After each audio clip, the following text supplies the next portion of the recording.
I used to work as a moving truck driver. I would transport people's belongings to their new homes while they flew by plane. It was a decent gig, but it meant driving alone on desolate highways across the country, sometimes in the dead of night. There was one night, I was driving down an isolated stretch of highway in the desert when I noticed a figure walking on the side of the road. Just seeing another car was a rare occurrence, but to see a person was something else, especially at this hour. As I got closer, he gave me the old arm and thumb. He was a hitchhiker. Immediately, a wave of empathy washed over me as I remembered my early 20s when I was strapped for cash and didn't have a car and often struggled to get around. I had my fair share of time struggling to make ends meet, and so I felt compelled to help the guy out. I was likely the first vehicle he had seen in over an hour. I pulled the truck over and rolled down the window. He approached cautiously, his eyes reflecting a mix of weariness and hope. There was nothing that tipped me off about this situation. He was a regular-looking guy in understandably slightly dirty clothes, lugging around a suitcase. I offered him a ride, explaining that I was a moving truck driver and had some extra space. He gratefully accepted, hoisting his bag in the back seat and hopping in up front. We exchanged a few words, and I could sense his gratitude for the help. It felt good to offer a helping hand to someone in need, especially someone who reminded me of my own past struggles. I remember asking him where he was heading, and that was what first hit me off to something not being right. He waited a bit before saying, "Anywhere but back there." I'd gone through a small town 20 minutes prior and assumed that's what he was referencing, but played dumb and said, "What's back there?" Unexpectedly, he replied, "Some really bad choices and not a lot of regret." Taken aback by the answer, I let out a nervous laugh to relieve some of the newfound tension. I felt obligated to push further considering how open-ended of an answer it was. I remember saying something about how interesting of a response that was and what exactly he meant by it. Without warning, his demeanor changed entirely. His eyes shot in my direction, and any smile that was on his face instantly turned into a cold, hard stare. He lifted up his shirt, revealing a large hunting knife tucked in his pants. He told me how inside his suitcase in the bag wasn't clothes, but rather the body of, and listed some full name which I regrettably don't remember. I tried to maintain composure, keeping my eyes on the road while my mind started racing. Dread washed over me as I realized I had made a huge mistake letting this guy in my truck. I didn't know if he was telling the truth or not, but I wasn't about to ask him. I knew I had to get out of there, and an opportunity presented itself when I saw a gas station up ahead.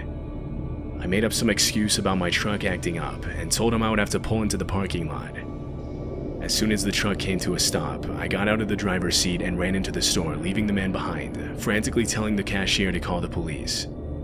I quickly explained what had happened, and he locked the entrance to the store and used his phone to dial 911. We then waited in the back for an officer to arrive. After what felt like an eternity, we heard knocking on the store's door. 2 officers were out front. I gave them my statement and told them to search my truck. The hitchhiker and his suitcase were gone. He had run off somewhere into the desert. It could have been anywhere. Police organized a search unit, but they never found the guy. To this day, I still don't know what was actually in his suitcase, and if he had really killed someone. Police mentioned it was likely that the man was just mentally ill and was saying nonsense. But at least from my first impression, everything told me that he was all there. I've accepted that I won't ever know for sure.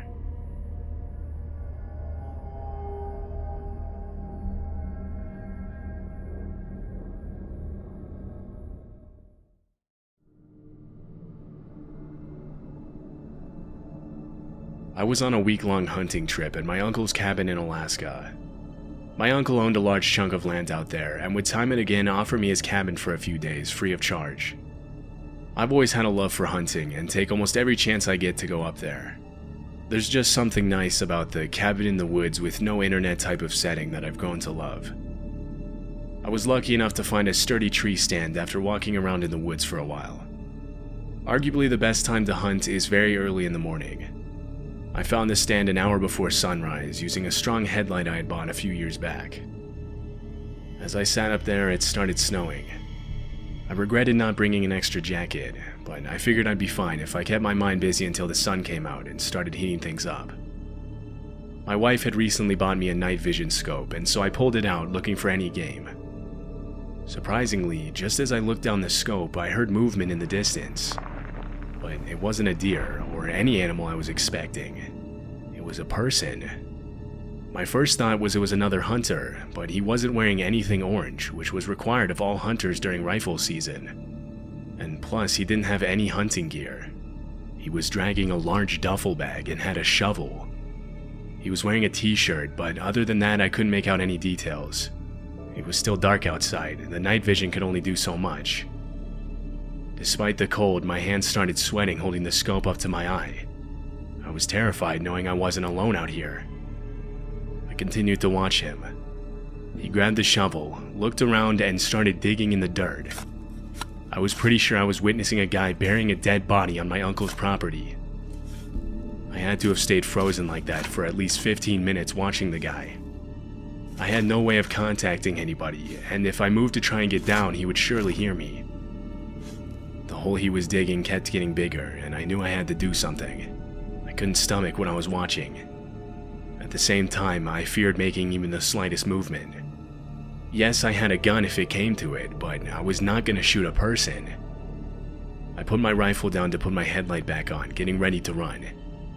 When I looked back down the scope, the man had put the shovel down and started unzipping the duffel bag. I panicked and jumped off the tree stand, landing in the dirt below, running back to the cabin.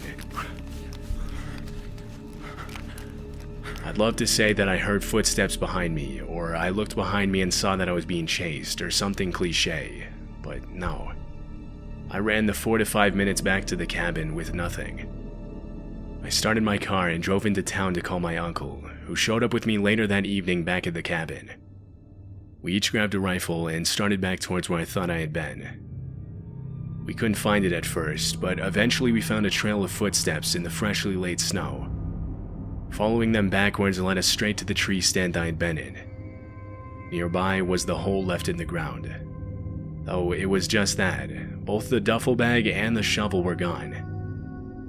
We followed the footsteps forward for a while until they led off my uncle's property line, where we stopped ourselves.